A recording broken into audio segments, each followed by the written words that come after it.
So అహ్మదాబాద్లోని Sardar Vallabhbhai Patel international airport నుంచి బయలుదేరినటువంటి లండన్ విమానం క్షణాల వ్యవధిలోనే కుప్పకూలడం జరిగింది. సో దాంట్లో దాదాపు ఇప్పటి వరకు 300 మందికి పైగా చనిపోయారని చెప్పేసి కొన్ని వార్తా కథనాలు కూడా రావడం జరుగుతూ ఉన్నాయి. కాకపోతే ఎవరైతే కెప్టెన్ సుమిత్ సబర్వాల్ చాలా మంచి పని చేశాడు, చాలా మంచి ఎక్స్పీరియన్స్లో భాగంగా ఏదైతే 300 మంది చనిపోయారని చెప్పేసి మనం మాట్లాడుతూ ఉన్నాం. కాకపోతే 1500 నుంచి 2000 మంది ప్రాణాలని కూడా సుమిత్ సబర్వాల్ కాపాడాడు అని చెప్పేసి ఇవాళ సోషల్ మీడియాలో కొన్ని వీడియోస్ అనేది వైరల్ కావడం జరుగుతూ ఉంది. అసలు ఏం జరిగిందనే దానిపైన ఖచ్చితంగా మనం మాట్లాడుకోవాలా. ఎందుకంటే అక్కడ ఉన్నటువంటి లోకల్గా అక్కడ క్రికెట్ ఆడుతున్నటువంటి ఎవరైతే కొంతమంది యువకులు సోషల్ మీడియా మీదుగా వాళ్ళు వచ్చి మరి సుమిత్ సబర్వాల్ చేసినటువంటి సాహసాన్ని కొనియాడారని చెప్పేసి మనం మాట్లాడుకోవాలి. ఎందుకంటే ఆ పైలట్ ఎంత చాకచక్యంగా వ్యవహరించాడు, ఎక్కడైతే జనావాసాల్లో దూసుకెళ్లకుండా ఉండేందుకు చాలా వరకు విశ్వ ప్రయత్నాలు చేశాడు కెప్టెన్ సుమిత్ సబర్వాల్ అని చెప్పేసి వాళ్ళు కొనియాడుతున్న పరిస్థితి ఉంది.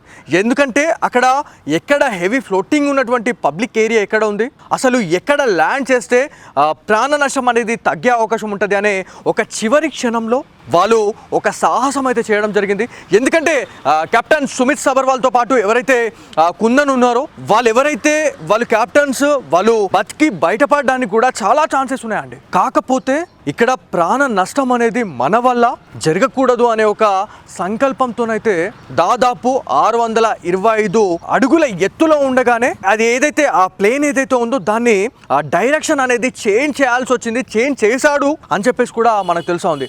సో దాంట్లో బాధాకరమైనటువంటి విషయం ఏంటంటే హాస్టల్ ఏదైతే ఉందో ఆ హాస్టల్ పైన మనం పడేస్తే దాదాపు అక్కడ మృత్యువుల సంఖ్య అనేది తగ్గే అవకాశం ఉందనే ఒక ప్రాపర్ ఆలోచనతోనైతే అక్కడ ఆ ప్లేన్ అనేది అక్కడనే క్రాష్ కావడం జరిగిందని చెప్పేసి కూడా చెప్తా ఉన్నారు. ఒకవేళ అది జనావాసాల్లోకి వచ్చి ఆ ప్లేన్ వచ్చి అక్కడ క్రాష్ అయినట్లయితే దాదాపు 1500 నుంచి 2000 మంది అయితే అక్కడ చనిపోయే వాళ్ళని చెప్పేసి మనకు తెలుసా ఉందండి. అంటే ఒకసారి ఆలోచించండి, ప్రాణాలు పోతున్నాయని తెలిసినా ప్రాణాలని దక్కించుకున్నామనే వాళ్ళకి టైం ఉన్నా కూడా వాళ్ళు అక్కడ ఎమర్జెన్సీ ఎగ్జిట్ కావచ్చు, లేకపోతే వాళ్ళు అక్కడ నుంచి దుంకేసి పారిపోవడానికి వాళ్ళు ప్రయత్నించలేదంటే దాంట్లో ఎవరైతే వాళ్ళ ప్రాణాలని కాపాడదామో ఏదైతే ఆ ప్లేన్లో ఉన్నటువంటి ప్రాణాలని కాపాడదాం, దాంతోపాటు ఒకవేళ ఫ్లైట్ కానీ క్రాష్ అయితే ఎక్కడ జనావాసాల్లోకి వెళ్ళి ఇంకా ఎన్ని వేల మంది చనిపోతారు అనే ఒక థింక్ ఆఫ్ మైండ్తోనైతే చాలామంది ప్రాణాలు కాపాడారు సుమిత్ సబర్వాల్ అని చెప్పేసి అక్కడ ఉన్నటువంటి యువకులు ఇవాళ బాధపడుతున్న పరిస్థితి ఉంది. యాక్చువల్లీ సీన్లోకి వెళ్తే అక్కడ ఏం జరిగింది అనే దానిపైన క్లియర్ కట్గా మనం మాట్లాడుకుందాం. ఎందుకంటే చాలామంది వివిధ రకాలైనటువంటి ఆరోపణలు చేస్తూ ఉన్నారు. ఎందుకంటే పైలట్ తప్పిదం వల్ల ఇదంతా జరుగుతూ ఉంది, దాంతోపాటు సాంకేతిక లోపాలున్నా కూడా ఆ ఫ్లైట్కి ఎవరు పర్మిషన్ ఇచ్చారు అనే దానిపైన చాలా రకాలైనటువంటి విమర్శలు వస్తూ ఉన్నాయి. సో ఆ బ్లాక్ బాక్స్ ఏదైతే ఉందో దాన్ని కూడా DGCA పూర్తి స్థాయిలో స్వాధీనం చేసుకుంది అని చెప్పి తెలుస్తూ ఉంది. సో దాంట్లో ఎలాంటి ఆధారాలు బయటపడే అవకాశం ఉంది, ఎలాంటి రికార్డ్స్ అయినాయి అనే దానిపైన కూడా చాలామంది ఉత్కంఠగా ఎదురు చూస్తూ ఉన్నారు. ఎందుకంటే NIA కూడా అక్కడ ఆ స్థానిక ప్రదేశంకి వెళ్ళి పూర్తి విచారణ అయిపోయే వరకు కూడా ఏవైతే విమానానికి సంబంధించినటువంటి ఏవైతే అవి పార్ట్స్ ఏవైతే ఉన్నాయో వాటిని తీసేయొద్దు అని చెప్పేసి కూడా క్లియర్ కట్గా ఆదేశాలు కూడా జారీ చేయడం జరిగింది. సో ఎవరైతే దానిలో చనిపోయినటువంటి దాదాపు 300 మంది ఎవరైతే ఉన్నారో వాళ్ళ DNA టెస్ట్ల ఆధారంగా వాళ్ళ బాడీస్ని, వాళ్ళ మృతదేహాలు ఏవైతే ఉన్నాయో వాళ్ళ ఫ్యామిలీస్కి అయితే ఇస్తామని చెప్పేసి మాట్లాడుతున్న పరిస్థితి ఉంది. దీంట్లో ఖచ్చితంగా కెప్టెన్ సుమిత్ సబర్వాల్ గారికి అయితే మనం ఖచ్చితంగా హ్యాట్సప్ చెప్పాల్సిన అవసరం ఎంతైనా ఉంది. ఎందుకంటే ఆయన ప్రాణాన్ని లెక్క పెట్టకుండా వాళ్ళు దొంకేసి వాళ్ళ ప్రాణాన్ని కాపాడుకునే పరిస్థితి ఉండే. కాకపోతే అక్కడ ఉన్నటువంటి 1500-2000 మంది ప్రాణాలని వాళ్ళు కాపాడారు. డైరెక్ట్గా, ఇండైరెక్ట్గా కూడా కాదండి, డైరెక్ట్గా వాళ్ళ ప్రాణాలు కాపాడారని చెప్పేసి మనకు తెలుసా ఉంది. ఎవరైతే ఇక్కడ మీడియాతో మాట్లాడినటువంటి కొంతమంది యువకులు అసలు ఏం మాట్లాడారు అనే దానిపైన ఖచ్చితంగా అక్కడ ఆర్టికల్ అయితే మనకు రావడం జరిగింది, మనం మాట్లాడదాం. సో ఫ్లైట్లో 2000 మంది నుంచి 1500 మంది ప్రాణాలని కాపాడారు అని చెప్పేసి ఒక ప్రత్యక్ష సాక్షి మీడియా ముఖంగా వచ్చి చెప్పిన పరిస్థితి ఉంది. సో అహ్మదాబాద్ విమాన ప్రమాదానికి సంబంధించినటువంటి ప్రత్యక్ష సాక్షి కీలక విషయాలు వెల్లడించారండి.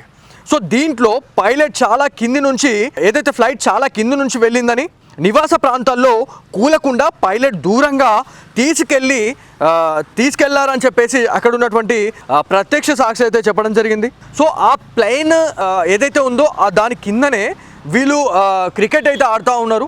ఆడుతున్న టైంలోనే జనావాసాల్లోకి దూసుకోకుండా వెళ్లకుండా చాలా దూరం వరకు ఆ ప్లేన్ ని దాన్ని డిస్టర్బ్ చేయకుండా ఎక్కడి వరకు వెళ్తుందో అక్కడి వరకు ఫ్లైట్ ని అయితే తీసుకెళ్లారు సుమిత్ సబర్వాల్ అని చెప్పేసి వాళ్ళు మాట్లాడుతూ ఉన్నారు. సో దీంట్లో ఒకవేళ జనావాసాల్లో కూలి ఉంటే 1500 నుంచి 2000 మంది అక్కడ చనిపోయేవారు అని చెప్పేసి కూడా వాళ్ళు చెప్తున్న పరిస్థితి ఉంది. ఫ్లైట్లో చేసినటువంటి సమయస్ఫూర్తికి సెల్యూట్ చేయాలి.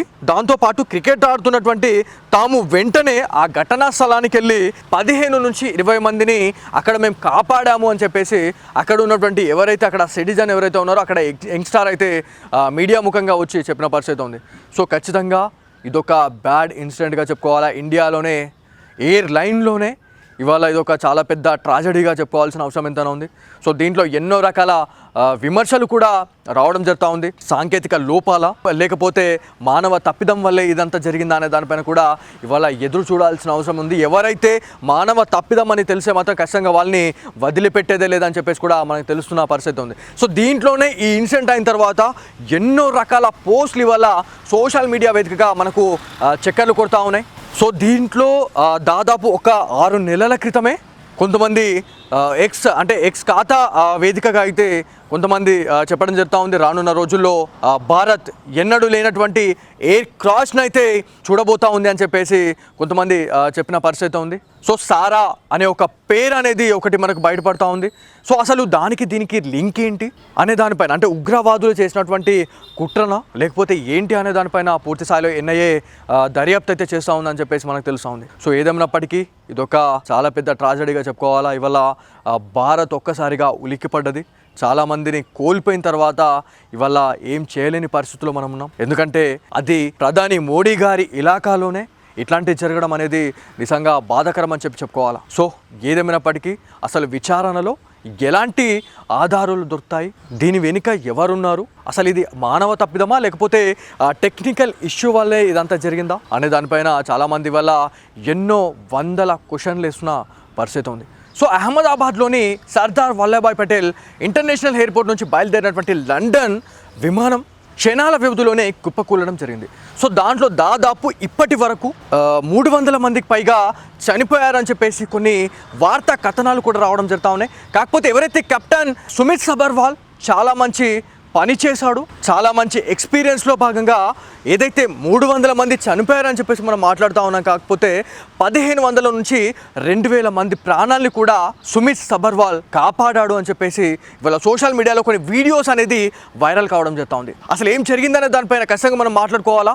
ఎందుకంటే అక్కడ ఉన్నటువంటి లోకల్గా అక్కడ క్రికెట్ ఆడుతున్నటువంటి ఎవరైతే కొంతమంది యువకులు సోషల్ మీడియా మీదుగా వాళ్ళు వచ్చి మరి సుమిత్ సబర్వాల్ చేసినటువంటి సాహసాన్ని కొనియాడారని చెప్పేసి మనం మాట్లాడుకోవాలి. ఎందుకంటే ఆ పైలట్ ఎంత చాకచక్యంగా వ్యవహరించాడు, ఎక్కడైతే జనావాసాల్లో దూసుకెళ్లకుండా ఉండేందుకు చాలా వరకు విశ్వ ప్రయత్నాలు చేశాడు కెప్టెన్ సుమిత్ సబర్వాల్ అని చెప్పేసి వాళ్ళు కొనియాడుతున్న పరిస్థితి ఉంది.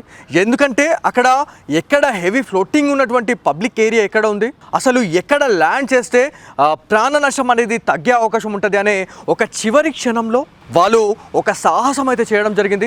ఎందుకంటే కెప్టెన్ సుమిత్ సబర్వాల్తో పాటు ఎవరైతే కుందన్ ఉన్నారో వాళ్ళు క్యాప్టెన్స్ వాళ్ళు బతికి బయటపడడానికి కూడా చాలా ఛాన్సెస్ ఉన్నాయండి. కాకపోతే ఇక్కడ ప్రాణ నష్టం అనేది మన వల్ల జరగకూడదు అనే ఒక సంకల్పంతోనైతే దాదాపు 625 అడుగుల ఎత్తులో ఉండగానే అది ఏదైతే ఆ ప్లేన్ ఏదైతే ఉందో దాన్ని డైరెక్షన్ అనేది చేంజ్ చేయాల్సి వచ్చింది, చేంజ్ చేశాడు అని చెప్పేసి కూడా మనకు తెలుసా ఉంది. సో దాంట్లో బాధాకరమైనటువంటి విషయం ఏంటంటే హాస్టల్ ఏదైతే ఉందో ఆ హాస్టల్ పైన మనం పడేస్తే దాదాపు అక్కడ మృత్యువుల సంఖ్య అనేది తగ్గే అవకాశం ఉందనే ఒక ప్రాపర్ ఆలోచనతోనైతే అక్కడ ఆ ప్లేన్ అనేది అక్కడనే క్రాష్ కావడం జరిగిందని చెప్పేసి కూడా చెప్తా ఉన్నారు. ఒకవేళ అది జనావాసాల్లోకి వచ్చి ఆ ప్లేన్ వచ్చి అక్కడ క్రాష్ అయినట్లయితే దాదాపు 1500 నుంచి 2000 మంది అయితే అక్కడ చనిపోయే వాళ్ళని చెప్పేసి మనకు తెలుసా ఉందండి. అంటే ఒకసారి ఆలోచించండి, ప్రాణాలు పోతున్నాయని తెలిసినా ప్రాణాలని దక్కించుకున్నామనే